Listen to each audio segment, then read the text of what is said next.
ان الحمد للہ نحمده ونستعینه ونستغفره ونعوذ باللہ من شرور انفسنا ومن سیئات اعمالنا من يهده اللہ فلا مضل له ومن يضلل فلا هادی له واشهد ان لا الہ الا اللہ وحدہ لا شریک له واشهد ان محمدا عبده ورسوله اما بعد فان خیر الحدیث کتاب اللہ وخیر الہدی ہدی محمد صلی اللہ علیہ وآلہ وسلم وشر الامور محدثاتها وكل محدثۃ بدعہ وكل بدعۃ ضلالہ وكل ضلالۃ فی النار۔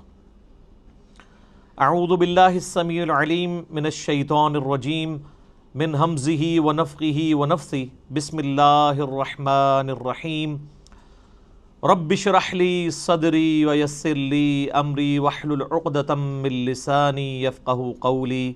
بسم اللہ الرحمن الرحیم ان اللہ وملائکتہ یصلون علی النبی یا ایہا الذین آمنوا صلوا علیہ وسلموا تسلیما۔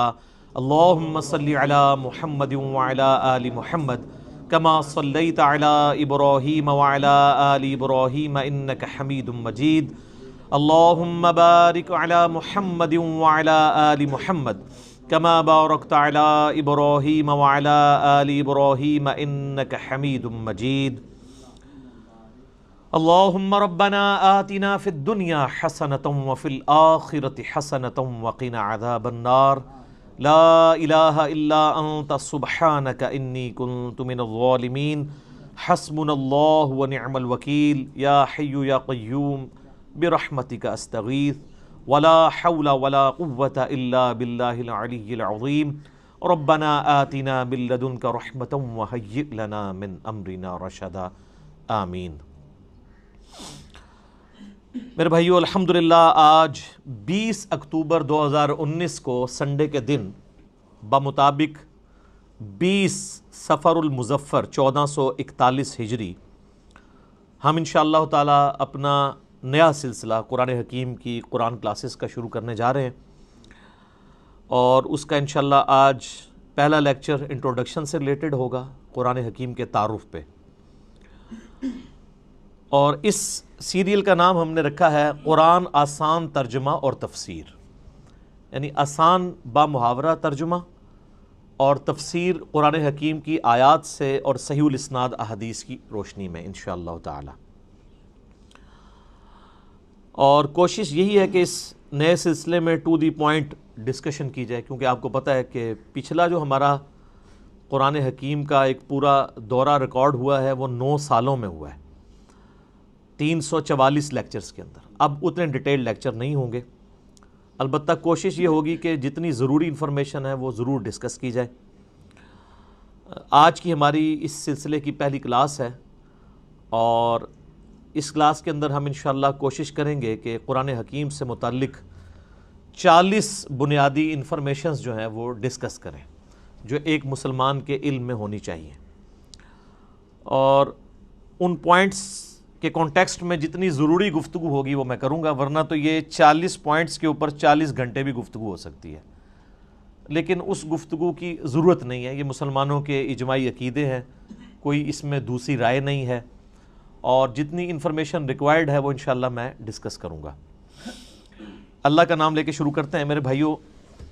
علمی پوائنٹ نمبر 1 وہ یہ ہے کہ ہم مسلمانوں کا یہ بنیادی عقیدہ ہے کہ یہ جو قرآن حکیم ہے یہ اللہ تبارک و تعالی کی کتاب بھی ہے اور اللہ کا کلام بھی ہے۔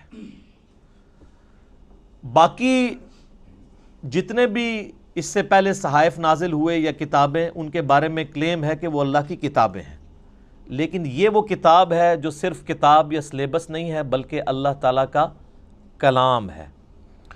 اور اس کا ثبوت قرآن حکیم میں سورہ التوبہ کی سٹارٹ میں ہی آتا ہے کہ جنگ کے دوران اگر کافر تم سے پناہ مانگیں تو انہیں پناہ دے دو، اور کسی ایسی جگہ پہ ان کو قید کرو جہاں پر وہ اللہ کا کلام سنیں، حتی یسمع کلام اللہ، یہاں تک کہ وہ اللہ کا کلام سنیں۔ اور یہ بھی مزے کی بات میں آپ کو بتاؤں، بڑی حیران کن، قرآن حکیم کے علاوہ جتنی بھی الہامی کتابیں ہیں، اولڈ ٹیسٹمنٹ ہو، نیو ٹیسٹمنٹ یعنی تورات، انجیل اور باقی کتابیں ہیں، زبور بھی، ان کتابوں کو اگر آپ پڑھیں گے تو ان کتابوں میں ان کتابوں کا نام موجود نہیں ہوگا، ظاہر ٹیمپرڈ فارم میں۔ یہ ہم نے اسے بائبل کا نام دیا ہوا ہے نا، باہر جو لکھا ہوا ہے، پوری بائبل کے اندر بائبل کا ذکر نہیں ہے، لیکن قرآن حکیم میں سینکڑوں مقامات پر قرآن کا نام آیا ہے، بائی نیم اس کتاب کو مینشن کیا گیا، یاسین والقرآن الحکیم، وَأُوحِيَ إِلَيَّ هَذَا الْقُرْآنُ لِأُنذِرَكُمْ بِهِ وَمَنْ بَلَغَ فَذَكِّرْ بِالْقُرْآنِ مَنْ يَخَافُ وَعِيدٍ۔ کئی آیات ہیں قرآن حکیم میں جن میں قرآن کا لفظ آیا ہے، اور قرآن کا لفظی مطلب ہے بار بار پڑھی جانے والی کتاب۔ قرات ہم اردو میں بھی استعمال کرتے ہیں، عربی کا لفظ ہے۔ تو یہ پہلی بنیادی انفارمیشن ہے کہ یہ صرف کتاب نہیں ہے بلکہ اللہ کا کلام بھی ہے، اور چونکہ یہ اللہ کا کلام ہے لہٰذا اللہ کی صفت ہوئی، اور اللہ کی صفت ہے تو یہ پھر مخلوق نہیں ہے، غیر مخلوق ہے۔ البتہ جو ہمارے پاس اس وقت یہ بائنڈنگ کے اندر قرآن موجود ہے، اس قرآن کے یہ جو صفحے ہیں یہ تو ظاہر مخلوق ہے، کریشن ہے، اس کے اوپر جو سیاہی ہے پرنٹنگ کی وہ بھی کریشن ہے، اس کا گتا بھی یہ بھی کریٹڈ ہے، لیکن اس کے اندر جو کلام لکھا ہوا ہے اگرچہ وہ کاتب کی رائٹنگ ہے وہ بھی کریشن ہے، کریٹڈ ہے، مخلوق ہے، لیکن جو کلام لکھا گیا ہے جسے ہم پڑھتے ہیں یا سنتے ہیں وہ غیر مخلوق ہے، وہ اللہ کی صفت ہے۔ اور اسی لیے آپ دیکھیں کہ سورۃ الاعراف میں آتا ہے نا کہ حضرت موسیٰ علیہ السلام نے خواہش کا اظہار کیا تھا کہ اے اللہ میں تجھے دیکھنا چاہتا ہوں، تو اللہ نے کیا فرمایا تھا؟ تو مجھے نہیں دیکھ سکتا، تو پہاڑ کی طرف دیکھ، اگر یہ پہاڑ میری تجلی سے قائم رہا تو پھر تم بھی یہ یعنی ایزیوم کر سکتے ہو کہ مجھے بھی دیکھ سکو گے۔ پہاڑ پہ جب اللہ کی تجلی اللہ تعالیٰ نے ڈالی جو سورۃ الاعراف میں آتا ہے، تو اس کی وجہ سے پہاڑ جو ہے وہ ریزہ ریزہ ہو گیا، اور سورۃ الاعراف میں آتا ہے کہ اس تجلی کے انڈائریکٹ مشاہدے کی وجہ سے موسیٰ علیہ السلام بھی بے ہوش ہو گئے۔ یہ علیحدہ بات ہے کہ آپ کے بزرگ کلیم کرتے ہیں کہ وہ اللہ کا دیدار کرتے ہیں، کیونکہ وہ تو کہانی ہے، یہ قرآن ہے، یہ ہے سچائی۔ تو یعنی اللہ تعالیٰ کی صفات کے اثرات کیا ہیں، اور سیم اسی طرح کی چیز قرآن حکیم کے بارے میں سورۃ الحشر میں آئی ہے، لو انزلنا هذا القرآن على جبل، اگر ہم یہ پہاڑ پر نازل کر دیتے تو پہاڑ بھی اس قرآن کے نزول کی وجہ سے پھٹ جاتا، ریزہ ریزہ ہو جاتا۔ کیوں؟ کیونکہ قرآن اللہ کی صفت ہے، اللہ کا کلام ہے، کلام متکلم کی صفت ہوتا ہے نا، تو اس کا ایفیکٹ یہی ہونا تھا جو اللہ تعالیٰ کی ذات کا ایفیکٹ ہے کہ قرآن اگر کسی پہاڑ پر نازل ہوتا تو وہ بھی اس قرآن کے روب کی وجہ سے ریزہ ریزہ ہو جاتا۔ سر یہ ہمارے محبوب صلی اللہ علیہ وآلہ وسلم کا مبارک سینہ ہے کہ جس پہ آلموسٹ 23 سال تک قرآن نازل ہوتا رہا ہے، اور اگر آپ بخاری مسلم کی احادیث اٹھا کے دیکھیں تو نبی علیہ السلام کے اوپر ایک کیفیت طاری ہو جایا کرتی تھی جب قرآن کا نزول ہوتا تھا، اور سخت سردیوں میں بھی بخاری مسلم کے الفاظ ہیں کہ آپ صلی اللہ علیہ وآلہ وسلم کے مبارک چہرے پر یعنی پسینہ بہنا شروع ہو جاتا تھا، اتنا وحی کا بوجھ ہوتا تھا، اور اس حالت میں صحابہ کرام آپ کو دیکھ نہیں سکتے تھے، چہرہ مبارک سرخ ہو جاتا تھا، اور جس طرح یہ خراٹے لینے کی آواز ہے نا، اس طرح بخاری مسلم میں آتا ہے اس قسم کی آواز آپ کے منہ سے نکلنا شروع ہو جاتی تھی، اور پھر صحابہ کرام جو ہیں وہ سارے سر جھکا لیتے تھے یوں، اور آپ علیہ السلام کے سر مبارک کے اوپر ایک بڑی چادر دے دی جاتی تھی، حتیٰ کہ آپ اپنی وہ اس حالت میں واپس آئیں، یعنی آپ صلی اللہ علیہ وآلہ وسلم پر یہ حالت طاری ہوا کرتی تھی۔ اب یہ علمی پوائنٹ نمبر 1 ہوا ہے جی، ابھی صرف ابھی میں اس پہ اور بھی بول سکتا ہوں، لیکن میں جو فی البدی چونکہ میں نے گفتگو کرنی ہوتی ہے، رٹی رٹائی نہیں ہوتی، پوائنٹس میں نے صرف لکھے ہیں کہ مجھے یاد رہے کہ کوئی پوائنٹ سکپ نہ ہو، ادروائز اگر میں ایک ایک پوائنٹ کے اوپر نوٹس بناؤں نا تو پھر یہ 40 لیکچرز میں صرف قرآن کا تعارف ہی ختم ہو، لیکن وہ پھر آپ انٹرسٹ لوز کر جائیں گے. بس اتنی بات کی جائے جو آپ کے انٹرسٹ کی چیز ہے، جس میں آپ کا پریویس نالج بھی انوالو ہو، کچھ نئی بات بھی آپ کی انفارمیشن میں آ جائے. علمی پوائنٹ نمبر 2، ہم مسلمانوں کا یہ اجماعی عقیدہ ہے کہ قرآن حکیم اللہ تعالیٰ نے اپنے آخری پیغمبر سیدنا و مولانا امام اعظم محمد رسول اللہ صلی اللہ علیہ وآلہ وسلم پر نازل فرمایا ہے. یعنی یہ قرآن حکیم سلیبس کی فارم میں نبی علیہ السلام کے ہینڈ اوور نہیں کیا گیا، بلکہ آپ پر یہ نازل ہوا ہے، آپ کے سینہ مبارک کے اوپر. اور اس قرآن کی اتھینٹسٹی آپ صلی اللہ علیہ وآلہ وسلم کی مبارک زبان ہے، اسی لیے آپ کے کریکٹر کو منوایا گیا ہے. سورہ یونس کے سٹارٹ میں بھی آیت نمبر 15-16 میں آتا ہے نا کہ اے نبی علیہ السلام ان سے فرماؤ میں اتنا عرصہ تم میں رہا ہوں، کیا تم نے اس سے پہلے کوئی ایسی بات مجھ سے سنی ہے؟ یعنی میں صادق اور امین ہوں، میں نے کبھی دعویٰ نبوت نہیں کیا اس سے پہلے، نہ کوئی یعنی میری کوئی ایسی خواہش تم نے کبھی آبزرو کی ہو، تو اچانک یعنی چند دنوں کے بعد میں یہ کلیم کر رہا ہوں کہ یہ اللہ کی طرف سے مجھ پر کتاب نازل ہوئی ہے، تو یہ اس بات کا ثبوت ہے میری پریویس زندگی. تو یہ آپ صلی اللہ علیہ وآلہ وسلم پر نازل ہوئی. اب یہ ٹاپک بھی گھنٹوں کا محتاج ہے اگر صرف اس ٹاپک کو ایڈریس کیا جائے کہ نبی علیہ السلام پر یہ قرآن نازل ہوا، اس قرآن کی اتھینٹسٹی کے حوالے سے، لیکن میں اسے سکپ کرتا ہوں. علمی پوائنٹ نمبر 3، ہم مسلمانوں کا یہ عقیدہ ہے کہ قرآن حکیم باللفظ محفوظ ہے. یہ کتاب بالمفہوم نہیں ہے کہ نبی علیہ السلام نے پڑھ کے سنائی تو صحابہ نے جو سمجھا اس کو سلیس عربی کے اندر اپنے یعنی ذہن کے مطابق لکھ دیا. نہیں، ایک ایک لفظ من وان ویسا ہی ہے جیسا کہ اللہ تعالیٰ نے نازل فرمایا، کوئی انٹرپریٹیشن نہیں ہے اس کی، بالمفہوم نہیں ہے، باللفظ ہے. اور یہ عقیدہ صرف قرآن کے بارے میں. یہ بعض لوگ کہتے ہیں نہیں ہم حدیث کو بھی قرآن کا درجہ دیتے ہیں. حدیث کے بارے میں اجماعی عقیدہ ہے کہ حدیث بالمفہوم ہے.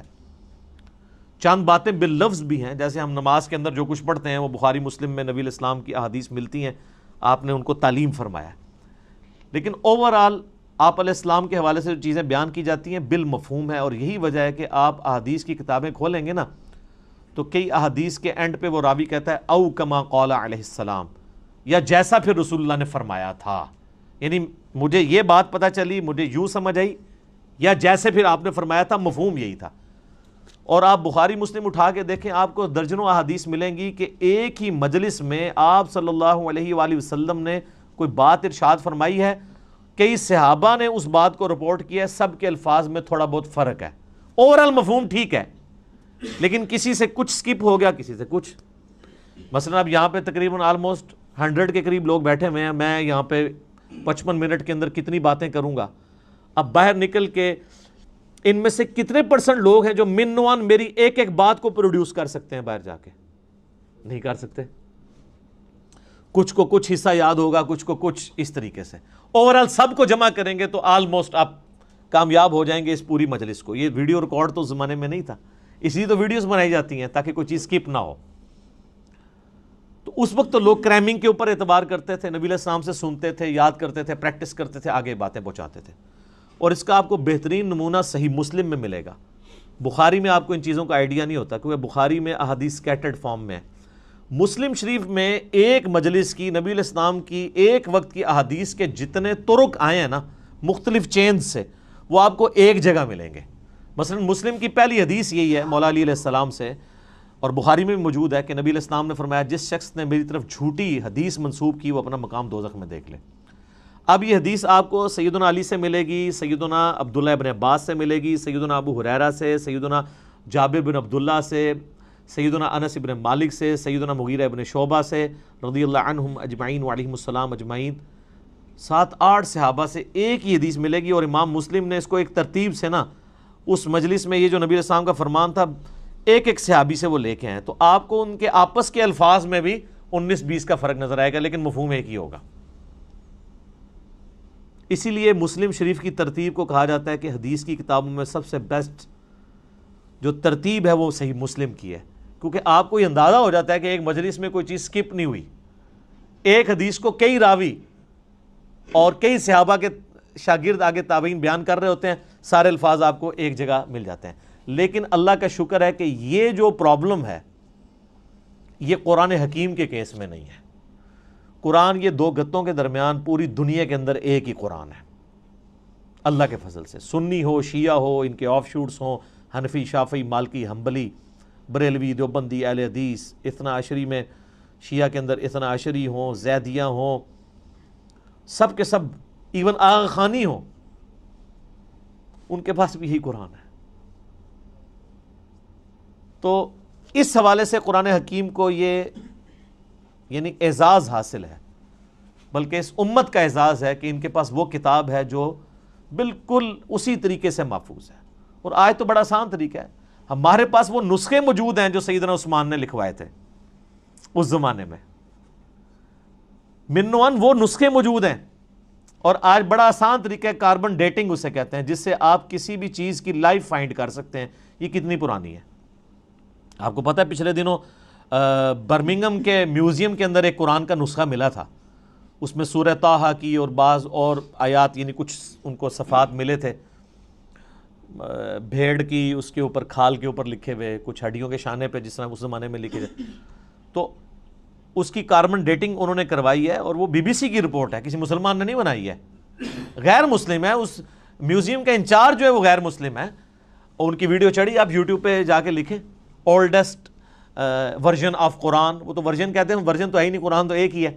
تو وہ آپ کو مل جائے گا، اس کی کاربن ڈیٹنگ کرائی ہے، وہ سیدنا عثمان کے زمانے کا قرآن ہے اور کوئی فرق نہیں ہے الحمدللہ. اور اللہ نے ایسی حفاظت لی ہے.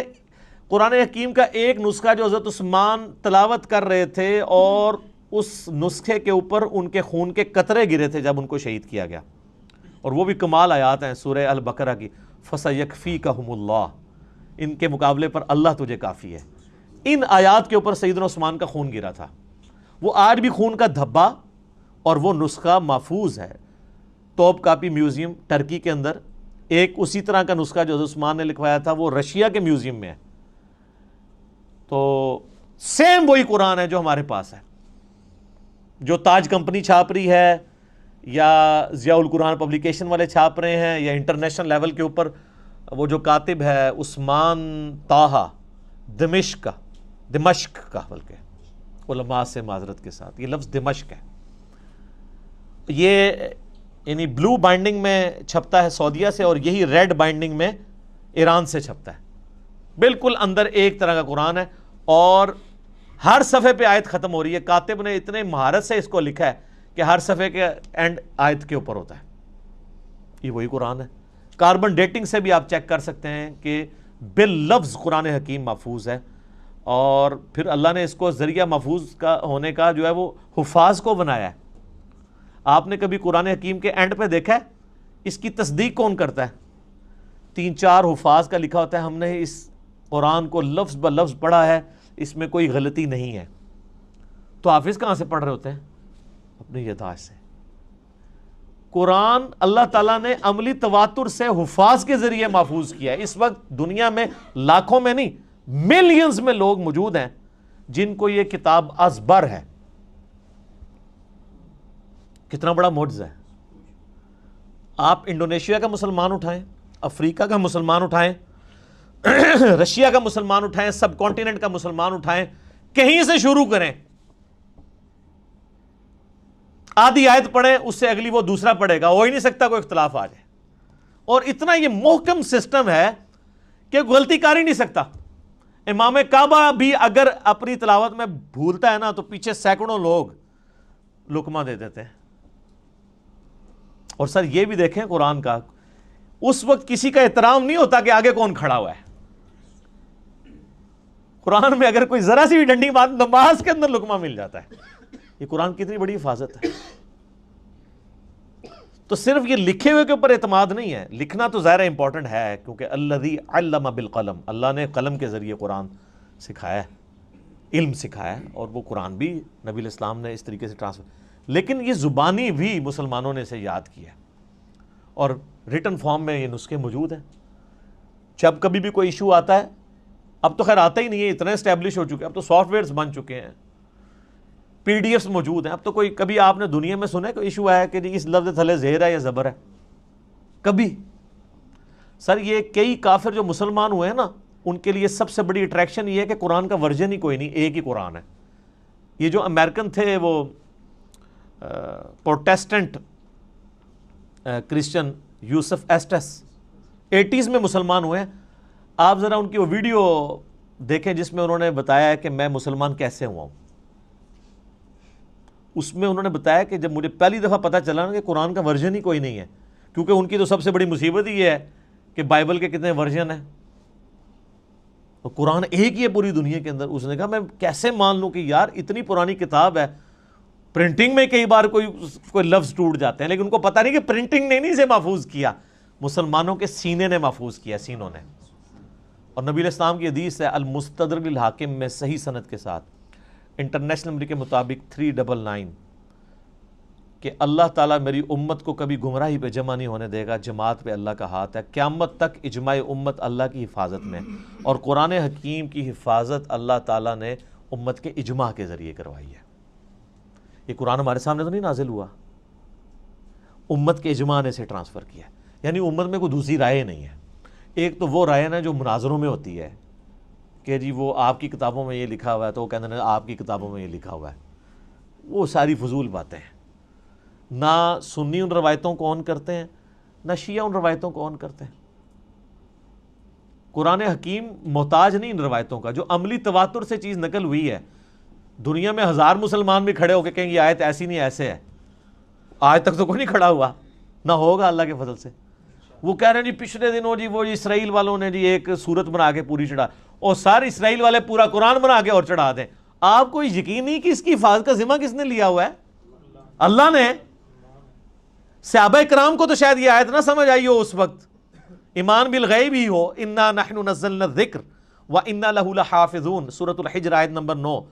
بے شک اس القرآن کو، الذکر کو، اللہ کی یاد دلانے والی کتاب کو ہم نے نازل کیا، ہم اس کی حفاظت کرنے والے ہیں۔ ان کے لیے تو یہ تھیوری تھی نا، لیکن ہمارے لیے تو پریکٹیکل ہے۔ ہم تو 1500 سال تاریخ میں دیکھ سکتے ہیں کہ کوئی ٹیمپر نہیں ہوا، کتنا کتنا برے وقت مسلمانوں پہ آئے ہیں۔ ایک وہ وقت بھی آیا کہ ہلاکو خان نے بغداد کی ساری لائبریریز جو ہیں وہ دریائے دجلہ میں بہا دی تھی، تو قرآن کو تو کوئی فرق نہیں پڑا۔ اور وہ جو برمنگھم کا نسخہ ہے نا ان کے پاس جو نکلا ہے، وہ انگریزوں کے دور حکومت میں ان کے پاس وہ نسخہ ہاتھ لگا تھا، پھر وہ انہوں نے انگلینڈ میوزیم میں شفٹ کر دیا تھا، کیونکہ انگریزوں کی حکومت پھر سلطنت عثمانیہ ٹوٹنے کے بعد عراق کے اوپر بھی رہی ہے۔ اس دوران انہوں نے پرانی کسی لائبریری سے اسے شفٹ کیا تھا، جو ہلاکو خان کی تباہی کی وجہ سے بچ گئے ہوئے تھے نسخے۔ تو قرآن حکیم کو اللہ تعالیٰ نے اس طریقے سے محفوظ کیا۔ اچھا، یہ جب میں نے پوائنٹ لکھے تھے نا، تو میں نے کہا تھا میں ایک منٹ میں ایک پوائنٹ بیان کروں گا تو 40 منٹ میں ختم ہو جائے گا، لیکن یہ تو ان لوگوں کا ختم ہوتا ہے جنہوں نے خبریں پڑھنی ہوتی ہیں، جنہوں نے درد دل سامنے رکھنا ہوتا ہے، جنہوں نے ایک کمپریہنسو نالج گین کیا ہوتا ہے، جن کو پتہ ہے کہ اس وقت دنیا کیا سوچتی ہے اسلام کے بارے میں، تو ان کے لیے تو پھر یہ ایک پوائنٹ کو ڈسکس کرنا ہے 1 منٹ کے اندر ناممکن ہو جاتا ہے، مختصر یہ کام ہو نہیں سکتا۔ پھر میں نے اپنے بھائیوں سے مشورہ بھی کر لیا تھا کہ اگر ہم بالکل اسٹرکٹلی اس کے ساتھ اٹیچ رہیں گے کہ ہم نے اتنے منٹ میں اتنی چیزوں کو ختم کرنا ہے، تو پھر وہ فی البدی گفتگو کا جو حسن ہے وہ ختم ہو جائے گا، پھر کئی پوائنٹس رہ جائیں گے جو ضروری ہوں گے، جو ایک مسلمان کو پتہ ہونے چاہیے۔ علمی پوائنٹ نمبر 4 وہ یہ ہے میرے بھائیوں کہ قرآن حکیم اپنی اصلی فارم میں لوح محفوظ کے اندر ہے۔ یہ ہمارے ہاتھ میں جو قرآن ہے نا، یہ اس کی اتھینٹک کاپی ہے۔ اصل میں جو قرآن ہے نا وہ اللہ نے لوح محفوظ میں لکھا ہوا ہے، بل ہوا قرآن مجید فی لوح محفوظ۔ سورۃ الواقعہ میں بھی آیا نا کہ وہاں سے اس کو کس نے، تنزیل من رب العالمین، یعنی یہ رب العالمین کا اتارا ہوا ہے۔ لا یمسہ الا المطہرون، یعنی جو قرآن حکیم ہے نا اس کو وہاں پر پاکیزہ فرشتے ہی چھوتے ہیں، کوئی وہاں پہ پہنچ نہیں سکتا۔ اللہ نے اسے اتارا ہے، یہ جنات کے اثر سے نہیں ہے، شیاطین کے اثر سے نہیں ہے، کیونکہ کافروں کا اعتراض تھا نا کہ جی نبی الاسلام، اور بعض میں مخلص بھی تھے کہ یار اچانک زندگی کے 40ویں سال میں آپ غار میں جا کے غار حرا میں بیٹھے ہیں، ہو سکتا ہے کسی آسیب کا سایہ ہو گیا ہو، تو اس کی وجہ سے آپ یہ کلام کر رہے ہیں۔ تو وہ تو پھر آپ کو پتہ ہے سیب کے سائے والوں کی حالت یہ تو نہیں ہوتی، ان کی تو حالت ہی کچھ اور ہوتی ہے۔ اور صحیح مسلم میں بڑی مشہور حدیث ہے نا، ایک بندہ ہے جو جھاڑ پھونک کیا کرتا تھا آسیب کے سائے کے لیے، جادو ٹونا کا علاج، اس کا نام تھا ضماد، عربی میں ضاد میم الف اور دال، اردو میں زماد، کئی مسلمان رکھتے بھی ہیں نام وہ، لیکن وہ جن کے نام زماد ہے نا، ان کو پوچھے نا کہ نام آیا کہاں سے ہے، ان بیچاروں کو مسلم شریف کی حدیث نہیں پتا ہوگی کہ زماد ہے کون تھا۔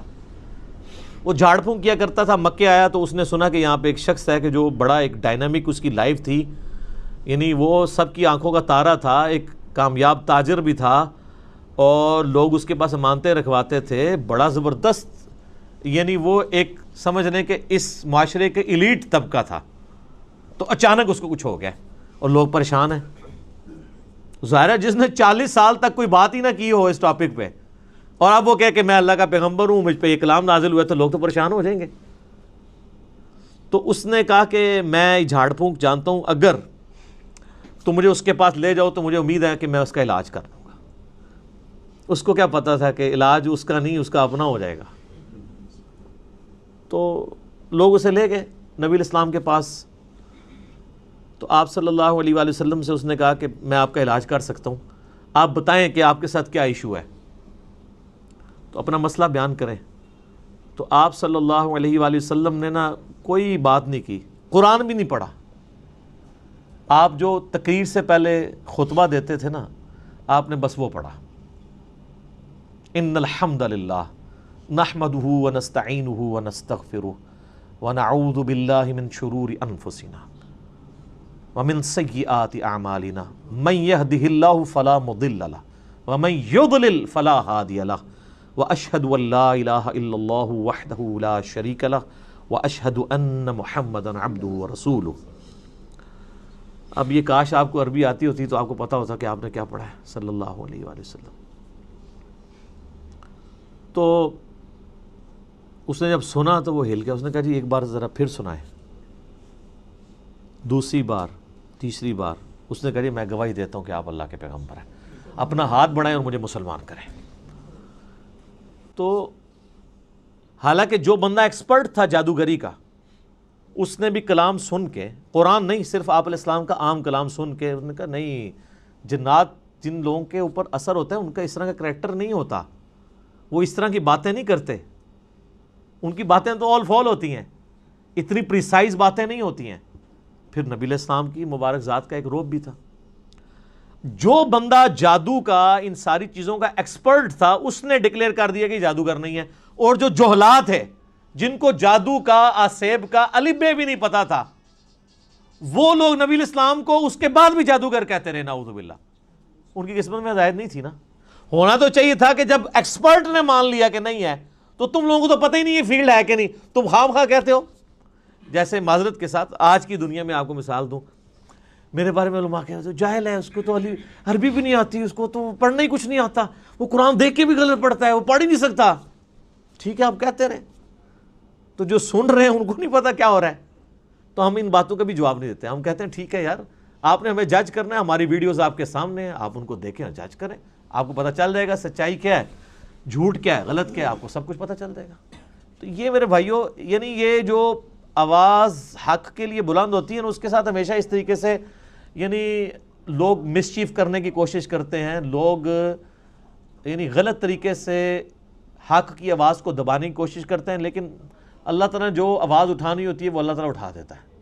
ٹھیک ہے، یعنی اب یہ بھی پوائنٹ ایک اتنا بڑا پوائنٹ ہے کہ یعنی اس کے اوپر ڈسکشن ہو سکتی ہے کہ قرآن حکیم اللہ تعالیٰ نے لوح محفوظ میں رکھا ہوا ہے، اور اپنے اصلی حالت میں یہ ہمارے پاس یہ کاپی ہے۔ کتنی بڑی خوش نصیبی ہے کہ ہمارے پاس وہ کتاب ہے کہ جو اوریجنل کتاب لوح محفوظ میں ہے۔ سورہ زخرف کے سٹارٹ میں بھی آیا نا، اللہ تعالیٰ نے فرمایا کہ یہ کتاب جو ہے ام الکتاب، کتابوں کی ماں، اللہ کی ہارڈ ڈسک لوح محفوظ کے اندر ہمارے پاس ہے۔ اور یہ یاد رکھیے گا، یہ مصحف جس ترتیب میں ہمارے پاس موجود ہے نا، اسی ترتیب میں لوح محفوظ پہ لکھا ہوا ہے، اگرچہ اس کی ترتیب نزول یہ نہیں ہے۔ مصحف کی ترتیب آپ پتہ نا، سورۃ العلق کی پہلی 5 آیات نازل ہوئی ہیں، وہ تو پارہ نمبر 30 میں ہے. سورہ بقرہ جو ہے وہ اس وقت نازل ہوئی ہے جب 2/3 قرآن نازل ہو چکا ہوا تھا، مکی قرآن وہ شروع میں ہے. لیکن اللہ کے پاس لوح محفوظ میں اسی ترتیب میں ہے. وہ اللہ تعالیٰ نے اس کتاب کو سرکمسٹانسز کے اوپر نازل کیا ہے، اور یہ اس قرآن کی سب سے بڑی خوبی ہے جو کسی اور الہامی کتاب میں نہیں ہے، کہ جو سرکمسٹانسز کے اوپر نازل ہوئی ہے اور مسلسل 23 سال تک. علمی پوائنٹ نمبر 5 میرے بھائیو، قرآن حکیم ہمارے محبوب صلی اللہ علیہ وآلہ وسلم کا واحد معجزہ ہے جس کی بنیاد پہ ہم نبی علیہ السلام کے لیے نبوت کلیم کرتے ہیں. ویسے تو آپ کے ٹینجیبل فارم میں فزیکل فینومینا آف نیچر کو توڑنے والے، قانون قدرت کو توڑنے والے کتنے حسی معجزات بخاری مسلم میں رپورٹ ہوئے ہیں. میں نے 4 لیکچرز ریکارڈ کرائے ہیں اس کے اوپر، مسئلہ 131 A B C D. لیکن دعوی نبوت جس معجزے کے اوپر ہے وہ یہ کتاب ہے. کیوں؟ آپ علیہ السلام کی نبوت قیامت تک کے لیے تھی. آپ کا معجزہ بھی ایسا ہونا چاہیے تھا جو قیامت تک کے لیے آپ دکھا سکیں. آج حضرت عیسیٰ علیہ السلام کا معجزہ، مردوں کو زندہ کرنے والا کوئی عیسائی ہمیں دکھا سکتا ہے؟ ہم بھی مانتے ہیں عیسیٰ علیہ السلام کو، ہم بھی نہیں دکھا سکتے. کوئی ویڈیو، کوئی یہودی حضرت موسیٰ علیہ السلام کے عصا کو دوبارہ آج اژدہا بنا کے دکھا سکتا ہے؟ ہم بھی نہیں دکھا سکتے. وہ آپ جناب عصا اگر مل بھی جائے کہیں سے، آپ چاہے وہ امام کعبہ کے ہاتھ میں دے دیں، آپ ویٹیکن سٹی میں بیٹھے ہوئے کرسچن پوپ کے ہاتھ میں دے دیں، یا یروشلم میں بیٹھے ہوئے یہودی پریسٹ کے ہاتھ میں دے دیں، یا آپ کے جتنے رحمت اللہ علیہ ہیں اور غوث اور اقداب اور جن کے بارے میں آپ کا کلیم ہے ان کے ہاتھ میں دے دیں، ان کو کہ اس کو پھینک کے ذرا اژدہا بنا کے بتائیں. نہیں بنا سکتے. وہ حضرت موسیٰ کے ہاتھ تک ہی معجزہ تھا. لیکن یہ وہ کتاب ہے جو نبی علیہ السلام کے پاس معجزہ، صحابہ کے پاس معجزہ، تابعین، تبع تابعین، قیامت تک آنے والے آخری انسان کے لیے بھی معجزہ ہے. مسلمان نہیں، انسان کے لیے بھی. اور ہر زمانے کے ٹیسٹ پہ پورا اترتا ہے. اسپیسیفکلی تو یہ پورا اترا اس ٹیسٹ میں کہ عرب کے لوگ اپنے آپ کو اتنا بڑا فصیح اللسان سمجھتے تھے کہ وہ ادر دین جو نان عرب ہیں، عربیوں کے علاوہ جو لوگ ہیں، ان کو وہ کہتے تھے یہ اجمی ہیں، گونگے، یہ بول نہیں سکتے. اور یہ حقیقت ہے کہ عربی لوگوں کی فساد اتنی تھی کہ وہ عام گفتگو بھی شاعری کے انداز میں کر لیتے تھے فی الودی. لیکن جب قرآن نازل ہوا، ان بڑے بڑے شعراء نے بھی اپنے کلام پھاڑ دیے کہ یار یہ کلام کمال کلام ہے. موسیٰ علیہ السلام کے زمانے میں جادوگری عروج پہ تھی. اللہ تعالیٰ نے موسیٰ علیہ السلام کو ایسا معجزہ دیا، جادوگر بھی سجدے میں گر پڑے. کتنی دفعہ قرآن میں یہ واقعہ آیا ہے. اور وہ بہت بڑا معجزہ تھا. لکڑی کا اژدہا بننا یہ بہت بڑی چیز ہے. پلانٹ کنگڈم اینیمل کنگڈم میں بدل رہا ہے، اور پھر اینیمل کنگڈم، پھر پلانٹ کنگڈم میں. اس کو ذرا امیجن کریں. عیسیٰ علیہ السلام کے زمانے میں طب، ڈاکٹری بڑی عروج پہ تھی، ان کو بڑا فخر تھا. لیکن کوئی ڈاکٹر مادر ذات کوڑی اور اندھے کو آنکھیں دے سکتا ہے؟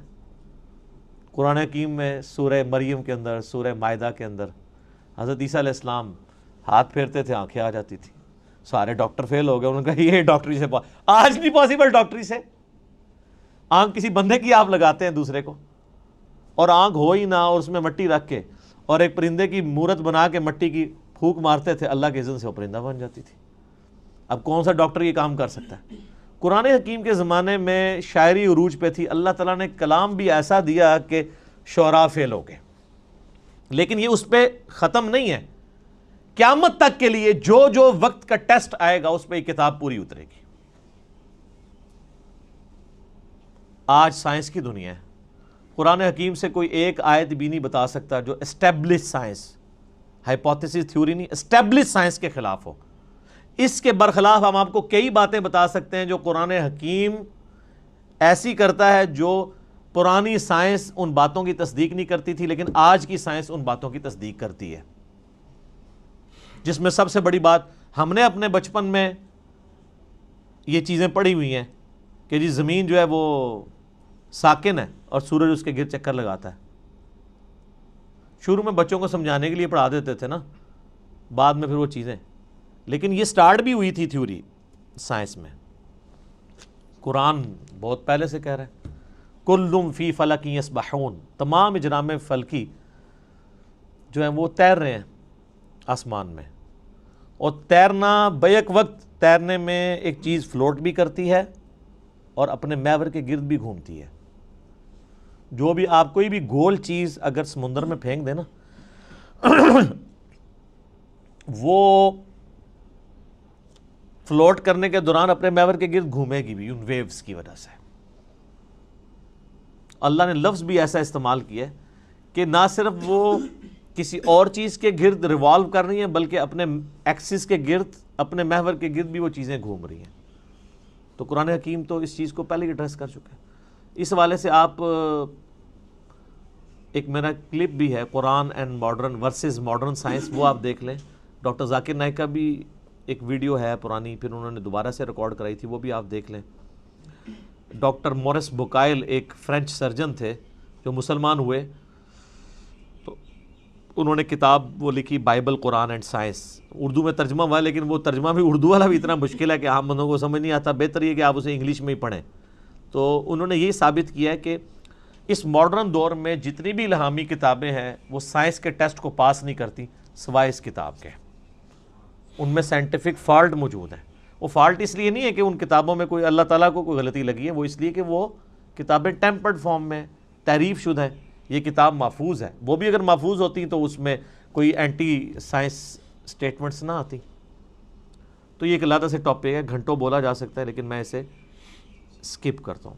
علمی پوائنٹ نمبر 6، اور وہ ہے میرے بھائیوں قرآن حکیم کی پیش گوئی اگلی کتابوں میں بھی موجود ہے، اس سے پہلے جو گزر چکی. اگلی سے مراد ہوتا ہے جو آگے گزر چکی. ہم ویسے اگلی سے مراد کرتے ہیں جو آگے آنے والے ہیں، لیکن اردو تھوڑی سیکھیں. اگلے سے مراد ہوتا ہے جو پہلے لوگ گزر چکے ہیں. ہم پچھلے ہیں جو پیچھے پیچھے ان کے آ رہے ہیں، کیونکہ لوگ اپنی منزل کی طرف جا رہے ہیں نا. صحابہ کرام ہمارے اگلے ہیں، ہم ان کے پچھلے ہیں. تو جن کو اردو نہیں آتی وہ بیچارے الٹ سمجھ رہے ہوتے ہیں. تو اگلی کتابیں ہیں تورات، زبور، انجیل، اولڈ ٹیسٹمنٹ، نیو ٹیسٹمنٹ کی فارم میں جو اویلیبل ہیں، ان کتابوں میں اس کی پیش گوئیاں موجود ہیں الکتاب کی فارم میں، کہ الکتاب اس طرح آخری پیغمبر کے اوپر نازل ہوگی. نبی علیہ السلام کی پریڈکشنز موجود ہیں. سورۃ الاعراف میں آتا ہے، اللہ تعالیٰ فرماتا ہے کہ ان کے اندر وہ پیغمبر آئے ہیں جن کی یہ پیش گوئیاں تورات اور انجیل کے اندر لکھی ہوئی پاتے ہیں. سورۃ الانعام کے اندر آیا کہ یہ پروفٹ وہ ہیں کہ یہ اپنے بیٹوں سے زیادہ ان کو پہچانتے ہیں، کہ یہ وہی پیغمبر ہیں جن کی پریڈکشنز تورات اور انجیل کے اندر موجود ہیں. اپنے بیٹے کے بارے میں تو شک نہیں ہوتا نا کسی کو، کہ بچپن سے ظاہر اس کے سامنے پیدا ہوتا ہے، باپ جانتا ہوتا ہے. اس سے زیادہ نبی علیہ السلام کو یہ جانتے ہیں کہ وہی پیغمبر ہیں، لیکن نہیں مانا انہوں نے. نہیں ماننا ہوگا تو آپ جتنے مرضی دلائل رکھیں. ایون آج ٹیمپرڈ فارم میں جو تورات اور انجیل موجود ہے نا، اس میں بھی آپ کو نبی علیہ السلام کی پروفیسیز مل جائیں گی.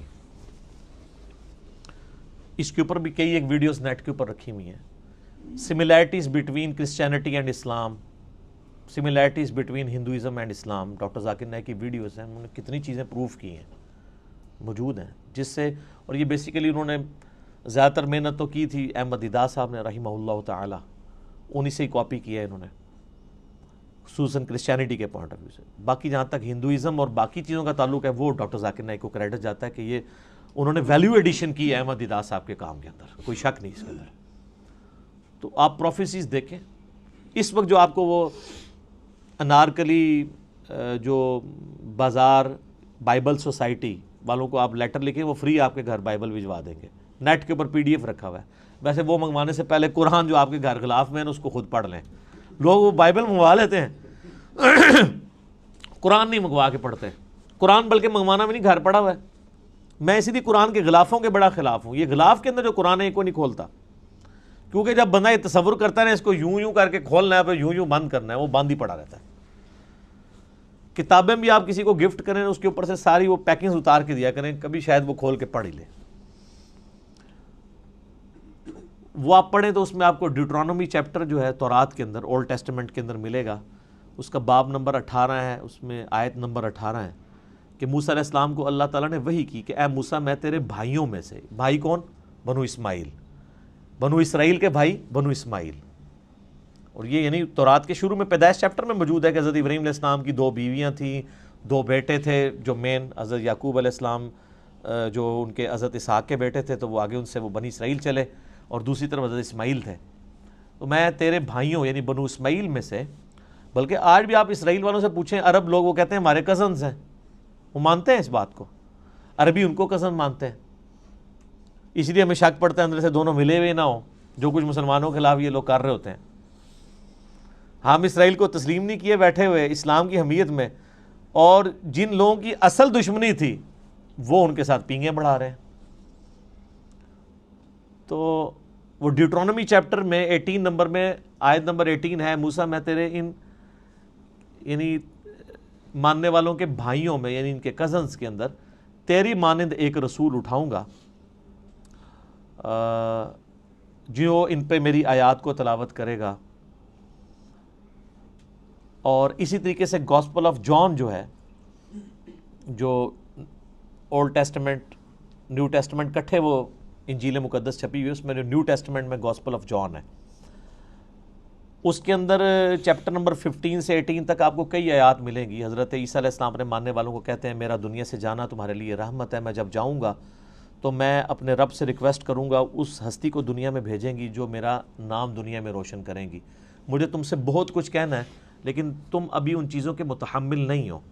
وہ جب ہستی دنیا میں آئیں گی تو وہ تمہیں وہ ساری چیزیں تعلیم کریں گی، اور اللہ تعالیٰ ان کے منہ میں اپنا کلام ڈالے گا. یہ جو پروفیسی ہے یہ دنیا میں کسی پروفٹ کے بارے میں نہیں ہے. باقی سارے پیغمبروں کو سلیبس کی فارم میں کتاب تختیوں کی شکل میں موسیٰ علیہ السلام کو ملا ہے. یہ جو اللہ تعالیٰ کلام ان کے منہ سے بلوائے گا ان کے سینے پہ نازل کر کے، یہ ہے ہی صرف نبی الاسلام کے لیے. اچھا، وہ اب اس کے اوپر بھی ٹیکنیکل بحث ہیں، عیسائی کیا اعتراض کرتے ہیں، وہ علیحدہ سے ٹاپک ہے، میں اس کو سکپ کرتا ہوں. بہرحال وہ جو ڈیوٹرانومی جس اولڈ ٹیسٹمنٹ والا حوالہ اس کو کرسچنز اور جوز دونوں مانتے ہیں، نیو ٹیسٹمنٹ کو صرف کرسچنز مانتے ہیں. اس کے اندر یہ جو ہے نا کہ تیرے بھائیوں میں سے تیری مانند رسول اٹھاؤں گا، تو وہ کرسچنز کہتے ہیں یہ جو تیری مانند سے مراد ہے نا یہ حضرت عیسیٰ کی پیش گوئی ہے کہ حضرت موسیٰ کے بعد حضرت عیسیٰ بھی یہودیوں میں ہی پیدا ہوں گے. اس میں تو کوئی شک نہیں کہ حضرت عیسیٰ بھی یہودی تھے، یہودی النسل تھے، بنی اسرائیل میں سے تھے. لیکن یہ پروفیسی ان کے بارے میں پوری نہیں ہوتی، کیونکہ اس میں الفاظ ہے تیری مانند اور تیرے بھائیوں میں سے. بھائی تو بنو اسرائیل کے بنو اسرائیل نہیں، بنو اسماعیل ہیں، ورنہ تو ہوتا کہ تم ہی میں سے اٹھاؤں گا. بھائی کہنے کی ضرورت ہی نہیں تھی، تیری اولاد میں سے اٹھاؤں گا. نہیں، بنو اسماعیل میں نبی الاسلام کے علاوہ تو کوئی پروفٹ بھی نہیں ہے. اور تیری مانند میں دیکھیں کیا قیامت مضمر ہے کہ حضرت موسیٰ علیہ السلام کی مانند ہمارے ہی پیغمبر ہیں صلی اللہ علیہ وآلہ وسلم. حضرت موسیٰ علیہ السلام کی نیچرل ڈیتھ ہوئی ہے، حضرت عیسیٰ علیہ السلام کی نیچرل ڈیتھ نہیں ہوئی بلکہ اللہ نے ان کو اٹھا لیا. چلیں کرسچنز کے نزدیک وہ شہید کر دیے گئے، نیچرل ڈیتھ نہیں ہوئی. تو حضرت موسیٰ علیہ السلام کی مانند ہمارے محبوب صلی اللہ علیہ وآلہ وسلم ہیں، حضرت عیسیٰ نہیں ہے. اچھا، حضرت موسیٰ صاحب امت پیغمبر تھے، 6 لاکھ کا لشکر لے کے نکلے، اور حضرت عیسیٰ علیہ السلام کے اوپر صرف 12 بندے ایمان لے کے آئے تھے، اور ان کی جان بھی اللہ نے بچائی ان کو زندہ اٹھا کے. ہمارے محبوب صلی اللہ علیہ وآلہ وسلم بھی صاحب امت تھے. آپ کی مبارک زندگی میں 1 لاکھ سے زیادہ لوگ آپ پہ ایمان لا چکے تھے، اور آج تو ماشاءاللہ آپ دیکھ لیں باہر ہیں. اس ریزیملنس میں بھی ہمارے محبوب صلی اللہ علیہ وآلہ وسلم حضرت موسیٰ سے زیادہ ریزیملنس رکھتے ہیں ایز کمپیئر ٹو حضرت عیسیٰ جو موسیٰ علیہ السلام سے رکھتے ہیں. حضرت موسیٰ علیہ السلام کی پیدائش نارمل طریقے پہ ماں باپ کے ذریعے ہوئی ہے، اور ہمارے نبی علیہ السلام کی پیدائش بھی نارمل طریقے سے ماں باپ کے ذریعے ہوئی ہے. لیکن حضرت عیسیٰ علیہ السلام کی پیدائش نارمل نہیں ہے، معجزانہ طور پہ اللہ تعالیٰ نے ان کو پیدا کیا. اس ریزیملنس میں بھی ہمارے نبی علیہ السلام حضرت موسیٰ کی مثل ہیں، حضرت عیسیٰ علیہ السلام ان کی مثل نہیں ہے. اس قسم کی کئی اس طریقے سے نئی شریعت، حضرت عیسیٰ علیہ السلام تو 10 کمانڈمنٹس کو اسٹیبلش کرنے آئے تھے، کوئی نئی شریعت نہیں لے کے آئے. موسیٰ علیہ السلام کی شریعت کو آگے لے کے چلیں. ہمارے نبی علیہ السلام نئی شریعت لے کے آئے ہیں، جس طرح کہ موسیٰ علیہ السلام کی شریعت نہیں تھی. اس اعتبار سے بھی ہمارے محبوب صلی اللہ علیہ وآلہ وسلم اور حضرت موسیٰ علیہ السلام کے اندر ریزیمبلنس پائی جاتی ہے جو حضرت عیسیٰ اور موسیٰ میں نہیں پائی جاتی. لہٰذا یہ جو پروفیسی ہے ڈیوٹرانومی کی چیپٹر نمبر 18 ورس نمبر 18 کتاب الاستثناء چیپٹر، یہ منوان ہمارے محبوب صلی اللہ علیہ وآلہ وسلم کے بارے میں پوری ہوتی ہے اور کسی شخص کے بارے میں نہیں. اب اس میں بھی گھنٹوں بولا جا سکتا ہے لیکن سکپ کرتا ہوں میں اسے. علمی پوائنٹ نمبر 7، قرآن حکیم کی زبان عربی ہے جو آج تک اسی طریقے سے زندہ ہے جو نبی علیہ السلام کے مبارک زمانے میں تھی. سر آج سے 100 سال پہلے کی اگر آپ شیکسپیئر کی انگریزی پڑھیں نا تو آپ کو کئی الفاظ نہیں آئیں گے. شیکسپیئر کی انگریزی تو چھوڑ دیں، آپ فضائل اعمال آج سے 50-60 سال پہلے جو لکھی گئی ہے اس میں کئی اردو کے الفاظ ہیں جو آج مستعمل ہی نہیں ہیں. ہر 50-60 سال کے بعد کتاب تبدیل ہو جاتی ہے اس حوالے سے سمجھنے کے اعتبار سے کہ اس کی جو لینگویج ہے نا وہ چینج ہو جاتی ہے، ایوالو ہو رہی ہوتی ہے. لیکن عربی ایسی ایوالو ہوئی ہے کہ قرآن حکیم کی برکت سے اللہ نے اسے چینج نہیں ہونے دیا. آج بھی وہی عربی بولی جا رہی ہے حجاز کے اندر اور پورے ایریے کے اندر. عربی زبان کو فریز کر دیا ہے قرآن حکیم نے.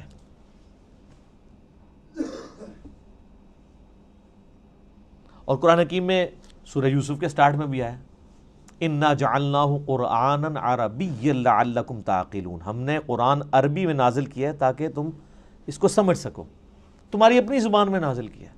سورہ انبیاء میں آیا کہ تم غور نہیں کرتے، یہ وہ کتاب ہے جس میں تمہارا ذکر موجود ہے، اس کے ساتھ تم مانوس ہو، تمہاری اپنی لینگویج میں بات ہو رہی ہے. پھر اس طریقے سے قرآن حکیم میں آیا یہ فصیح اللسان عربی زبان کے اندر ہے. پھر اللہ تعالیٰ نے قرآن حکیم میں یہ بھی فرمایا کہ یہ کہتے ہیں اس نے کوئی اجمی غلام چھپا کے رکھا ہوا ہے جو اسے پڑھاتا ہے یہ کتاب. تو اللہ نے فرمایا کہ کیسا اجمی غلام ہے کہ جو کتاب ہے وہ فصیح عربی کے اندر ہے اور اجمی اس کو سکھا رہا ہے. یہ بات یہ نہیں تمہارا یعنی چھڈو جڑی پھڑی بھی جائے ایڈی لمبی چھڈ دو، اتنی لمبی گپ شپ فٹ ہی نہیں بیٹھتی. تو یہ عربی فصیح زبان اور آج تک قرآن کی برکت سے اللہ تعالیٰ نے عربی کو محفوظ رکھا ہے. علمی پوائنٹ نمبر 8، قرآن حکیم کا جو ڈائلیکٹ ہے، لہجہ ہے، وہ عرب کے بادیہ نشین جو پینڈو لوگ، گاؤں کے رہنے والے، ریگستانوں کے رہنے والے، اعرابی جنہیں کہا جاتا ہے، بدو لوگ، ان کے ڈائلیکٹ میں یہ قرآن نازل ہوا ہے. یعنی جس طرح آپ آج بھی دیکھ لیں، ایک ہے شہری پنجابی عجیب پٹھی سیدھی، اور ایک ٹھیٹھ گاؤں کے لوگوں کی پنجابی ہے.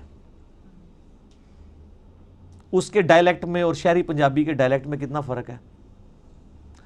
اور ایک ہے لکھنؤ کے لوگوں کی، یو پی کے لوگوں کی اردو، اور ایک ہے ہم پنجابیوں کی اردو.